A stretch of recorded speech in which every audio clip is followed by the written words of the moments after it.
Welcome back to FCE 207, Haiti, the most important country in the world. These are my recorded lectures for a class that I'm teaching right now. Like I just taught this class today, earlier in the day. And as always, I want to remind you this is a 200 level class. It's an introductory class. So if you are an expert on Haiti or if you are Haitian yourself and you just want to chip in the comments, please tell me because I'm always open to being corrected. This is mostly for freshmen, 17, 18-year-olds from Western New York. So I'm doing my best here. As always, I encourage active learning. I encourage you to take notes. Why not? Why not get a notebook, go through every single one of my lectures? I'm going to upload every single lecture that I do. We're heading up towards midterm time, so I'm not going to make you take a midterm.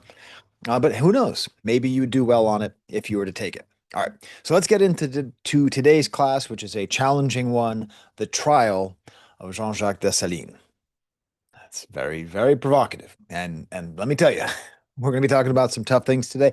I guess I'll put a trigger warning for all forms of abuse and misery and death and stuff, and physical violations and things of that matter. SA, as we call it. Just be aware I will be talking about that in this class because that is the reality of what we are studying. So let's get to the class right here. Rabbit, rabbit. Okay, so students and friends, I am Professor Sky. My name is perhaps known to you. I have undertaken to teach about Haiti. I want curiosity and a thirst for complex understanding to reign in this class. I am working to help that happen. Unite yourselves, students, and learn with me for the same cause. The new question I've been asking my students is why weren't they born in Haiti? Why weren't they in Haiti in 2010? And why aren't they living in Haiti right now? I'm trying to get them to understand how random so many things that we assume are reflections of our quality or our being are just random things that happen where you're born, who you're born to, how you're born, all those things. Okay, so today's class, if you're taking notes, is called The Trial of Dessalines. That's an intentionally provocative title. I do want to say, whoops, thank you to Mike Duncan and the Revolutions podcast. If you have been keeping up with it, we are going to be discussing the 18th episode. That's going to be the basis of this. But for the rest of the class, we are free of Mike Duncan. No more Mike Duncan. So thank you very much. I'm going to check out some. I've been re-listening to some of his other episodes on different revolutions. So we're really going to be focusing on books, and I'm going to do my absolute best to let you know what books you should be reading. So if you took my advice all the way back there and got the book Aftershocks of History, which should be downstairs here somewhere. I can't see it. Anyways, Aftershocks of History by Laurent Dubois, Dubois. No relation to Webb Du Bois. That's the book. So pages 52 to 69. And those are the questions I'll be asking my students. So let's get to the trial. Now you should know I brought in my graduation robes. I'll tell you. I brought in my graduation robes because I have this set up like this, that this is the trial of Jean-Jacques Dessalines with Judge Judy. Judge Judy just judged Jean-Jacques. I had my students say that. I'm trying to be silly with very not silly things. But no, Judge Professor Sky, as a picture from a slightly younger Professor Sky back in 2018. I put on my graduation robes and pretended to be a judge. And much like I did with my last class, sort of trying to get through here, have one side of my class say that Dessalines was a bad guy and the other side saying he's a good guy. I'm constantly trying to get at some kind of complex understanding where you can hold both truths at the same time, the good and the bad.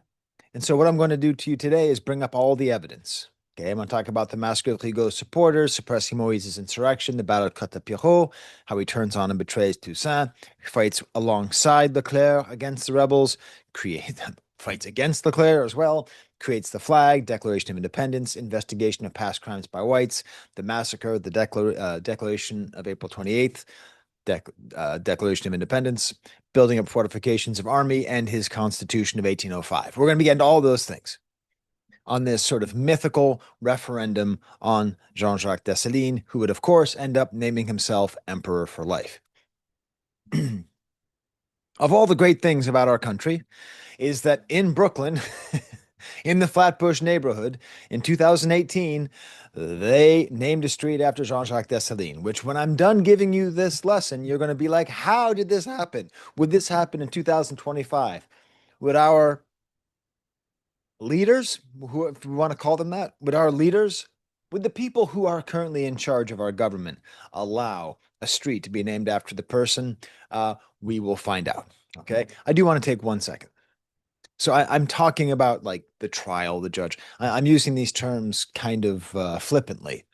And the goal is to get my students to engage with these ideas instead of just saying bad person does bad thing, therefore bad. Say good person does bad thing or bad person does good thing. I want to complicate it. I want them to not really be sure what side to take things.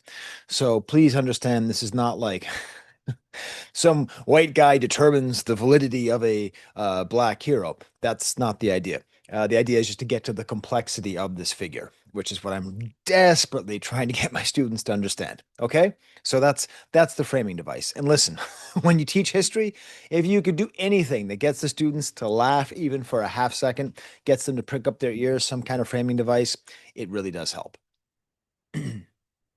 So, Exhibit A, the massacre of Rigaud's supporters in 1800, where, depending on the sources, this was when it was the battle between Toussaint's forces and Rigaud's forces. And Toussaint would often use Dessalines as a sort of strong arm. And he is alleged to have said, I asked you to trim the tree, not tear it up by the roots. To which I ask my students, how could you justify this? How could you justify this? Well, the way you justify this is it's a war. And sometimes in war, you kill the enemy. That's just a thing that people do. It doesn't make it right or wrong. That's the thing you do. The other thing is he was acting on behalf of Toussaint. So he was, to a certain extent, following orders. That doesn't absolve him of what he did. But in a way, he got a bad rap by having to be the vice principal, the bad guy of that power structure. In 1801, he helped to put down Moise's insurrection, which, again, that the blame probably goes back to Toussaint, and that's maybe where it stands. As I pointed out in my last class, this was one of the defining elements that led to the downfall of Toussaint. So, okay. And then a more sort of positive moment where Dessalines manages to flee. He manages to make a strategic retreat. If you haven't, this is a lot of information on this slide. You know what? I'm taking it off. You go back two classes ago if you want to learn about the Battle of Cote-Piro. The important thing there is that Dessalines showed his cunning, showed his ability as a general, showed his ability to stay alive and keep himself alive to keep the fight going. Okay. I'm just going to take off that slide because you should go back and watch because I do a whole thing. It's awesome. And then, of course, we have all of the times that Dessalines has switched sides. And for that, I want to bring back a quote that he said, which ties back to the time when he defected to the French against the rebels. And this quote, I think, is the essence of Dessalines' politics. And in my opinion, this is some of the most interesting historical writing there's ever been. Okay. I already read this to you last class, but I'm just going to emphasize these bits that I've highlighted.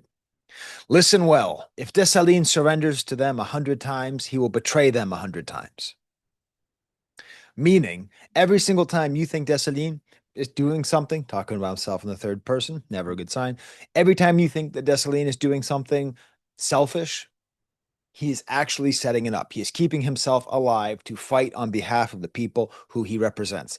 Just as a reminder, I've talked about this a couple times in class, but he's not like Henri Christophe, who who was able to buy his freedom before even the outset of the revolution, who worked in a fancy hotel. He wasn't like Toussaint, who managed to buy his own freedom and was working as a coachman when he was enslaved. He's not like Rigaud or any of the other free coloreds who we're talking about here. We are talking about someone who was in the fields.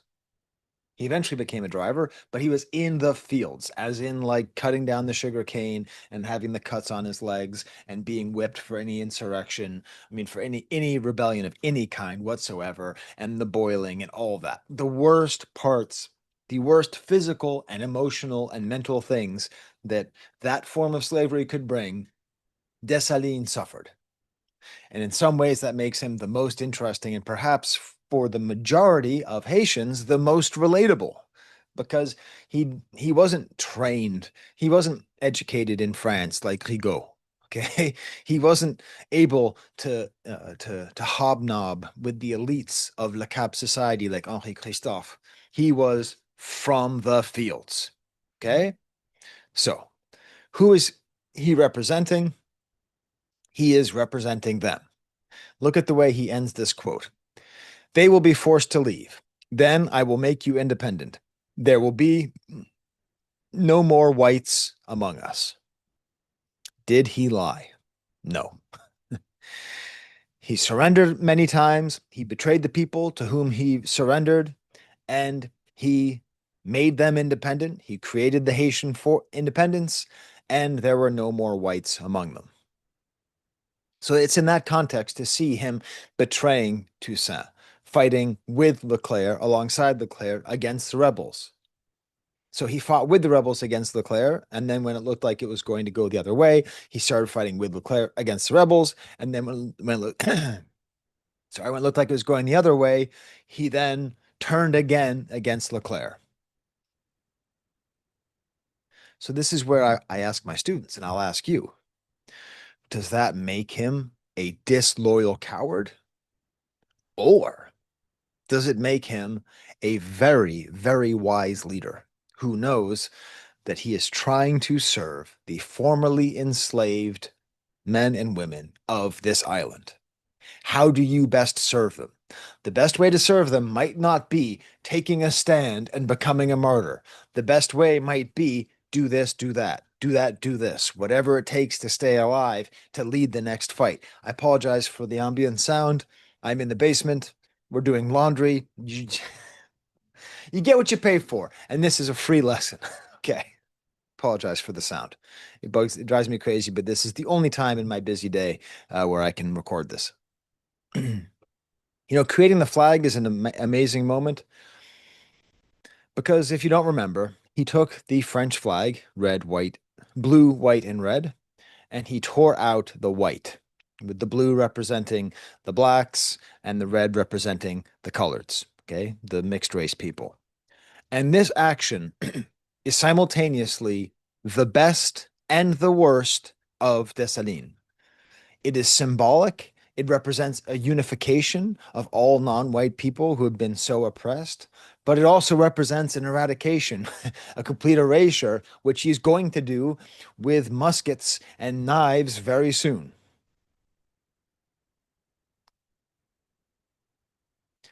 The Declaration of Independence. We have dared to be free. Let us dare to be so by ourselves and for ourselves. What nation shall gather the fruits of our labors? And what a great absurdity it would be, having vanquished to become slaves, slaves. Let us leave to the French that epithet that they have conquered to lose their freedom. The French have conquered to lose their freedom. Beautiful writing. Peace to our neighbors, but annihilation to the French. To that French name, eternal hatred to France. That's our cry. Take then before the oath of the living free and independent, and prefer death to any other thing that should put you under the yoke. Swear at last to pursue eternally the traitors, and enemy of the independence. And on top of all that, he named the country Haiti. So, that's a pretty good indication that he really meant it. He might have turned coat many times, but in the end, he achieved the freedom that they had been fighting for this whole time. This whole time, all they wanted was freedom. And the French gave them freedom. Sontonax gave them freedom that they were born with. Human beings are born free. As Rousseau will tell you, humans are born free, but everywhere they are in chains. When Rousseau said that, he was speaking metaphorically about the chains of society, man. But this is real chains. These are real human beings who are born free, who are actually put into chains, not two chains, into chains. So he assured their freedom. He took their freedom. He named their freedom in the name of the people who actually suffered it. This is not Sontonax. This is not some bon vivant French guy who shows up and grants everybody their freedom.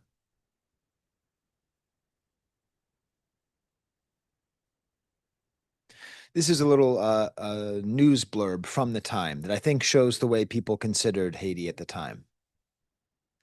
Black Republic of Saint Domingo. The blacks of this valuable island have organized the government of the first black, quote, republic, end quote, in the world. And I have resumed the ancient name of the island, Haiti. Look at those quotes around republic. This goes back to the same idea. We're living in the time of the Enlightenment, right? Where allegedly human beings are getting smarter and all that, yet they are still so benighted and unintelligent that they legitimately believe of the inequality between races. They legitimately believe that a black people could not have a republic.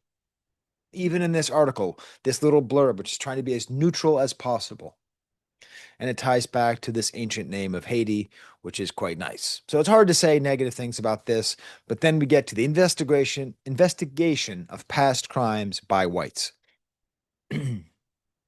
Hey, you want to see me get demonetized?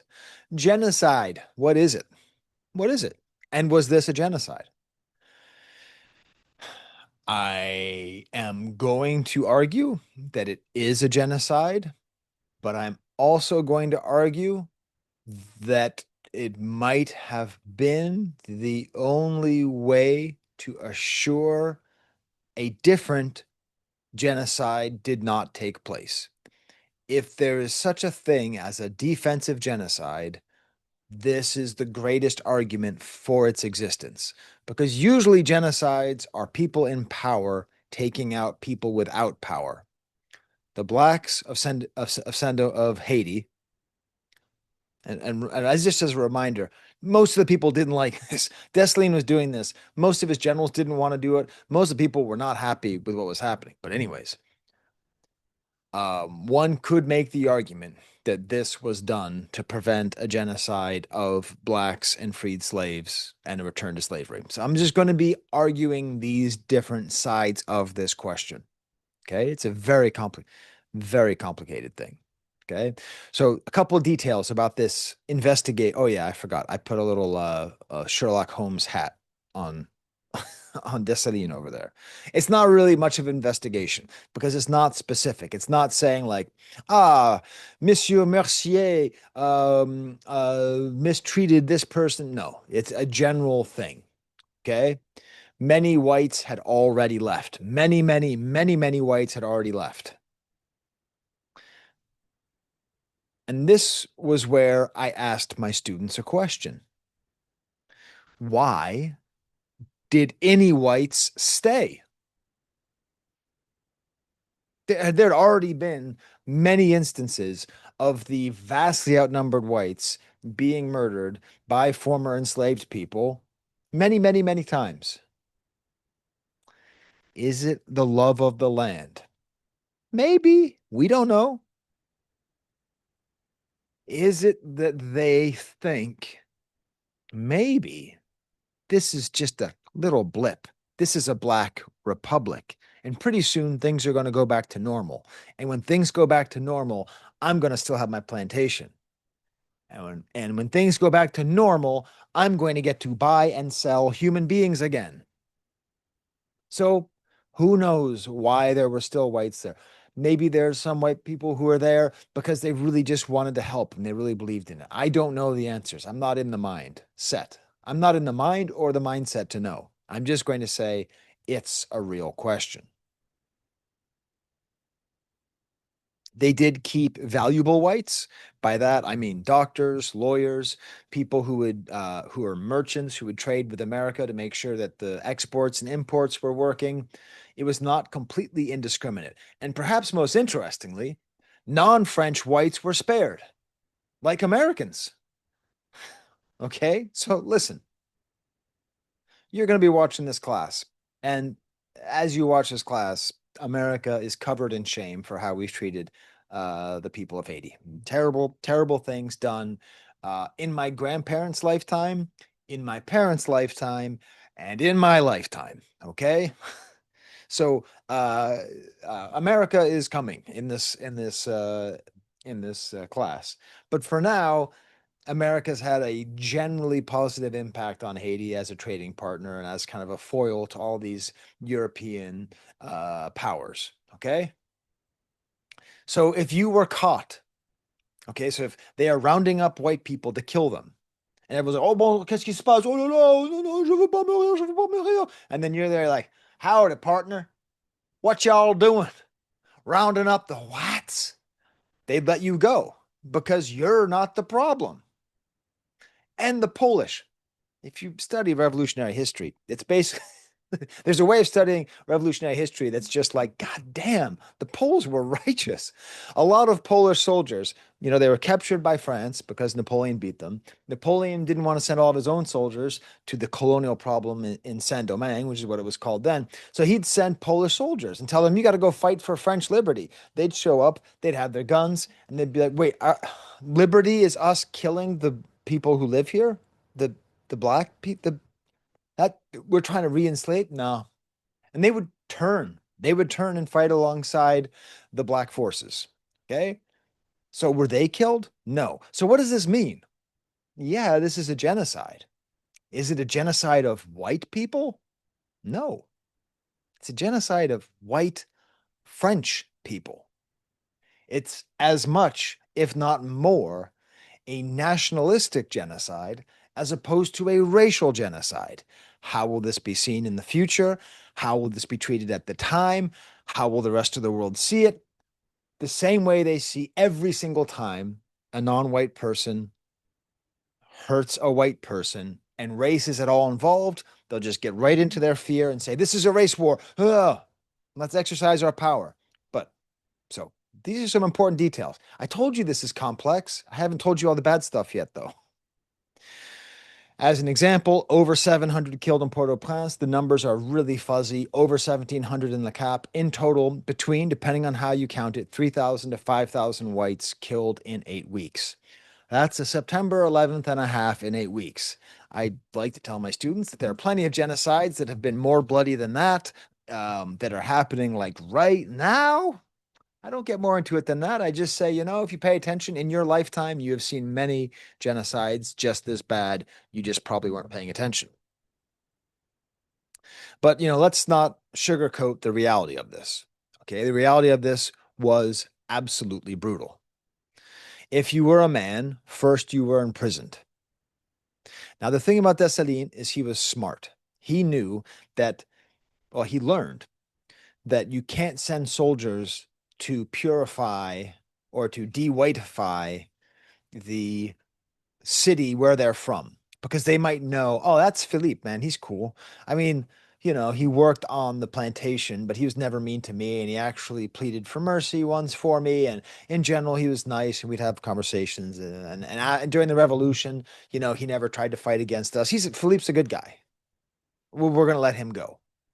Dessalines understood, okay, first of all, I have to watch over this entire massacre.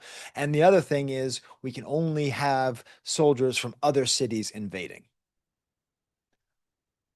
So like if, let's say, the president of the United States decides to invade an American city, which he's been doing lately, he doesn't get people from that city to invade. You have to be able to other as much as possible the people who you are killing, racially and geographically. So the first thing he would do is imprison them. Then he would shake them down.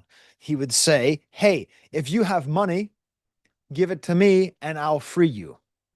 Then what happened if you gave him money? If you bought your freedom, he'd kill you anyway. Okay.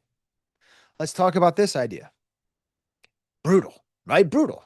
That's terrible. Can you imagine how you'd be like, wait, if I give you $1,000, I can go free. You won't kill my daughter and my baby, and you won't rape my wife? That's all coming. Okay? You won't rape my wife, kill me, and then force my wife to marry you and then kill her anyways? That's what was happening. If I give you $1,000, I'll find you $1,000, Go and get the $1,000. Everybody dies anyways.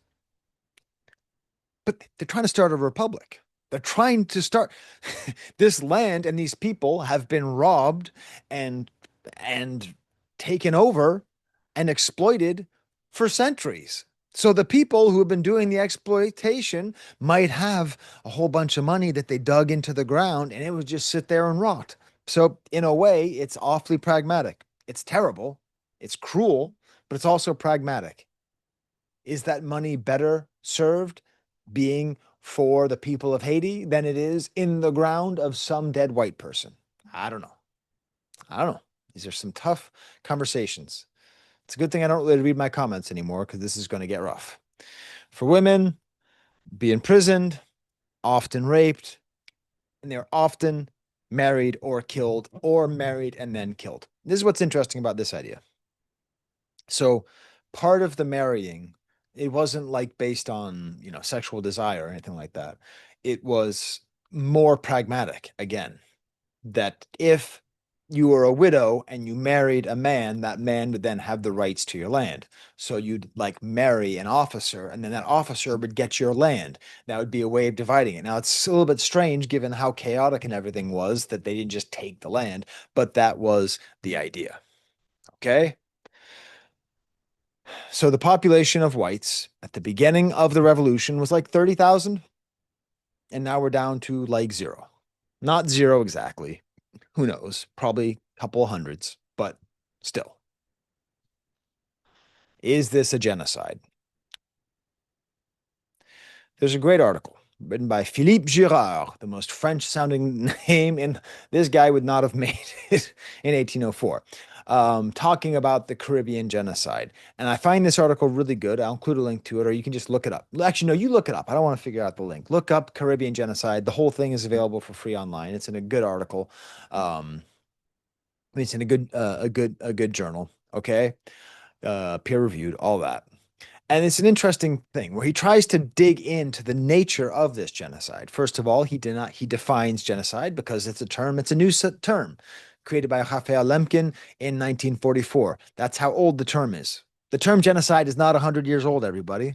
He defined it as the criminal intent to destroy or cripple permanently a human group. To cripple usually means to kill, and the human groups most likely to be targeted are ethnic and religious groups like the Jews. So that was the case in 1944. And is that the case here? Is Toussaint trying to cripple permanently a human group? Yes, he is. What group? The white French. Later on. For the purposes of this essay, Lemkin's two basic criteria will be used. First, a genocide is intentional, which distinguishes it from other accidental demographic catastrophes. So that's interesting. By that criteria, all of the Taino getting smallpox accidentally from the Spanish explorers was not a genocide. I don't know. I don't know. It seems like it's a genocide by omission, but I don't know. Second, it differs from simple massacres because it is large scale, systematic. Systematic nature is intended to extirpate fully a particular group from a society, thus introducing revolutionary change.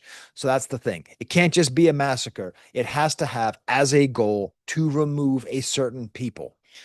That's exactly why it's not just a massacre, but it's a genocide. Great. Now we got the spin cycle going back there. But then as the article goes on, it's interesting. He nuances it a bunch, right? Like we need to put, as he says, we need to put this genocide into a context. He's following the model of the French. The French had just spent over a decade killing each other, cutting each other's heads off because they were not extreme enough, they were too extreme, or they were too moderate. That's the nature of the time. Were the whites just sitting there to restart slavery? That's the question. What were they doing there? What were they waiting for? We know that many of them were just waiting for slavery to restart. We know that many of them thought that the blacks were not capable of maintaining power. Don't forget that Napoleon had redeclared slavery in the French Empire. Slavery exists by law before independence, before Dessalines broke them free. By law, before the victory at Vertières, by law, they should have been enslaved. And so they're supposed to just say, oh, that's cool. You probably wouldn't have enslaved us, even though the government was trying to fight on your behalf to enslave us. Is it defensive or is it purely offensive? It's also the wartime thinking. Don't forget, just the last class, we talked about this. We talked about the terror. We talked about how Leclerc started off as this reasonable guy, and then by the end, he's lunatic. And Rochambeau comes in and he's torturing people and doing mass murders and mass hangings. Is that not a genocide? Is not what's been happening since Rochambeau took over, and even before Leclerc, was it not an attempt of genocide of the blacks themselves? Was it not a retaliation? Is it not a reaction to slavery itself? Slavery is a genocide. Slavery is a form of genocide on a much grander scale. It is a different kind of annihilation. It is not purely murder, but it is a form of murder. It is a form of destruction. It is a form of genocide. So, if that's the question, these 5,000 people are just kicking around until they can get the power of the French Navy to come and turn against us. Also, it's relatively few people. 5,000, 1.5 September 11th is a lot, but this is a time of great death. This isn't actually that many people because, again, most of them had left. And the thing that's maybe the most fascinating in my lifetime, there have been many genocides. There's one happening right now. And at least one of the things that defines genocide is the people who are committing them are really invested in the concept that they're not doing it. They love gaslighting their people of other countries, and themselves into saying, we're not doing it. Say what you will about Jean-Jacques Dessalines, but he stood 10 toes down when he was doing a genocide and said, you're damn straight I'm doing a genocide. Oh, yes. He also said if you survive this far, you can come out and receive amnesty. He killed them anyways. Brutal. There was a book that we talked about that came out in 17, was it 86? Yeah. Which was a story, a science fiction like story about somebody in the year 2444 who discovers a statue of the person who saved, who avenged the New World, who avenged America. Toussaint saw himself as that, and now we're going to see Dessalines does as well. Here he is explaining what he's doing. Yes, we have rendered to these true cannibals war for war, crime for crime, outrage for outrage. Yes, I have saved my country. I have avenged America. Blacks and yellows. By that he means blacks and coloreds, blacks and mulattoes, blacks and anybody who is not white but whose parents are not both black. Anybody of mixed race. Blacks and mixed race people whom the refined duplicity of Europeans has for a long time endeavored to divide. You who are now consolidated and make but one family, without doubt it was necessary that our perfect reconciliation should be sealed with the blood of your butchers. Was this the only way to unite the non-white people of Haiti? I don't know. But we know that the blacks and the coloreds were fighting against each other and that the whites invented the racism, imposed the racism, made sure to give different benefits to different people at different times. The division between the blacks and coloreds only ever served to benefit the whites. So here he is literally tearing the white out of the flag, literally sewing them together. Now, let's not exaggerate. The colored had their own interests. They had their own things going on. It's not going to be all kumbaya. Not at all. Next class, we're going to talk about a civil war. Okay. But the idea is there. Man, my computer's getting all laggy. I think it's because this is a pretty chunky document. I apologize for that. And he says all Haitians are declared black. He's killed all whites. Only ones who are left are non-white. So we're all black. We are all united. Mike Duncan loves Talleyrand, just loves him. He goes to bed at night and he dreams of Talleyrand.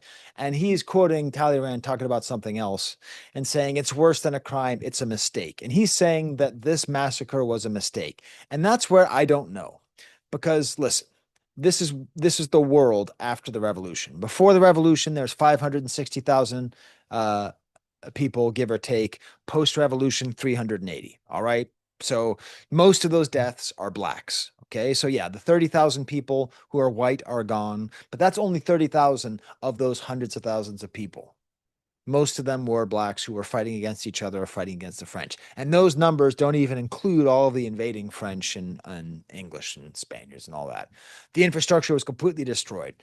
Cane fields, sugar fields, buildings, courts, roads, everything, hospitals. There's just nothing. It's just a wasteland of death. And so Haiti was never recognized by another country. And there's this sort of idea that, like, well, if Dessalines hadn't been so brutal, then everyone would have recognized it. Do we not know history? Do we really think a bunch of white supremacist powers in the world are going to recognize a black republic? But it was, did they did a massacre? Oh, damn, we really wanted to support you, but you did a massacre. We don't support massacres except the massacres that we do against Africans. So listen, Spain was already with France because they'd lost the war. So don't forget, Hispaniola, the island, the other side is still controlled by France. One half is free, that's Haiti. The other half is still controlled by France. And the US didn't want to annoy the French because of a bunch of diplomatic questions they had going on. So was it Dessalines' fault? I don't think so. The 1805 Constitution, he declares the Empire of Haiti. He was inspired by Napoleon, who also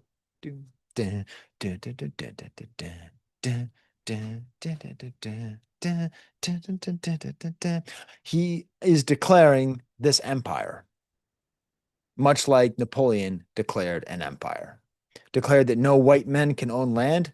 That will only be overturned when the Americans invade in about a century.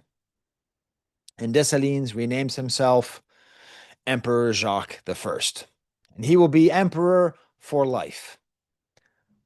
Less than 3 years. There's his flag. Now it's just black, not even blue. Liberty or death. As far as his legacy, he built up the fortifications and the army, but he did it at the expense of the rest of the state. Much like Toussaint, that we had a division a little while ago where like Sontonax was trying to build up the schools and the court system, and Toussaint was trying to build up the army. This is the eternal paradox of Haiti. Like, if you're not strong enough, you're going to be invaded and taken over and re-enslaved. But if you're not building up the civil infrastructure, then you're fighting for a militaristic state with no quality of life. Like, like there just isn't enough money, time, people, power to be both safe and prosperous. They basically had to choose. So you can choose to be prosperous and then you're not safe and you're going to be taken over, or you can choose to be safe but then not be prosperous. He put all the fortifications inside. This is the brilliance. What did Leclerc teach them? You can't beat the Navy. The Haitians are never going to beat a European Navy, ever. So they built all their fortifications inland on the mountains so that if they need to go, the Haitian army is not going to be like, oh, what are the rules? Oh, we're all going to stand up in a line and go, hut, hut, hut, stand up, fire. No, none of that. They're going to be in the trees. You're going to be taking a leak. They're going to slit your throat. They're going to circle the rest of your party. They're going to kill you. And if you start getting back to them, they're just going to retreat. They're going to use all the tactics they can use to deal with the fact that they're outgunned and outmanned. So he did that. Was it good? I don't know. It cost a lot of money. He tried to take over the whole island, but he failed. And he still had the damn Louverturian practices in his labor practices, which meant it was still illegal to leave your plantation. It was still based on plantation. It was still based on plantation.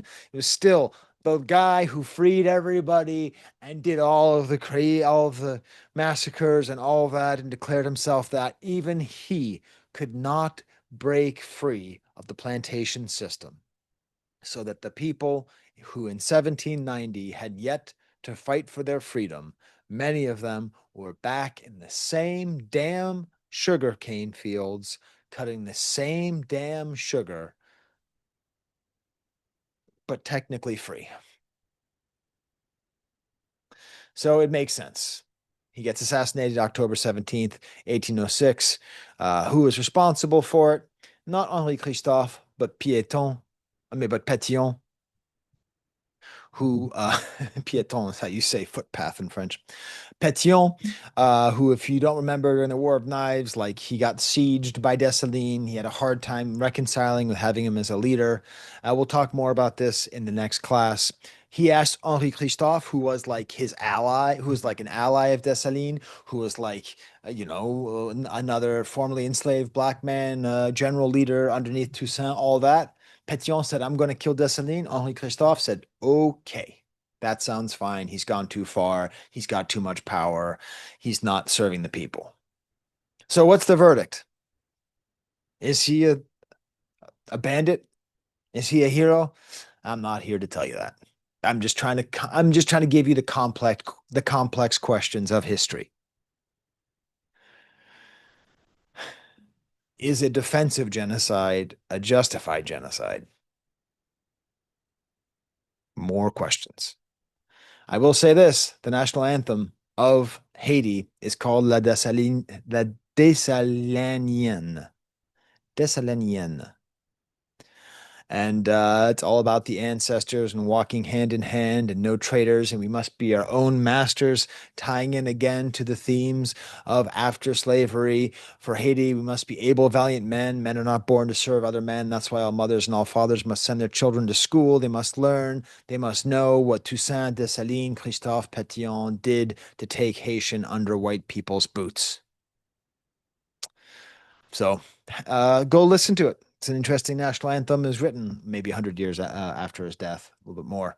But still, it shows that the legacy of Dessalines, the power of Dessalines, the wisdom, the strength, the fear, the terror, all of it is in this complicated character. And what kind of world do we live in where you can't stop anybody on the street in America and say, what do you think of Dessalines? Because I think we should be having these conversations about Dessalines, Toussaint. We're sitting here still talking about Julius Caesar. We're talking about Andrew Jackson. What are we talking about? Talking about Jackson. What are we talking about? We're talking about Andrew Jackson? Man, there's these historical figures that bring up these very interesting questions. All right, there's my class. I hope you enjoyed it. If you can do the reading, please do the reading because you'll learn about the upcoming civil war between Pétion and Christophe. All right, there's the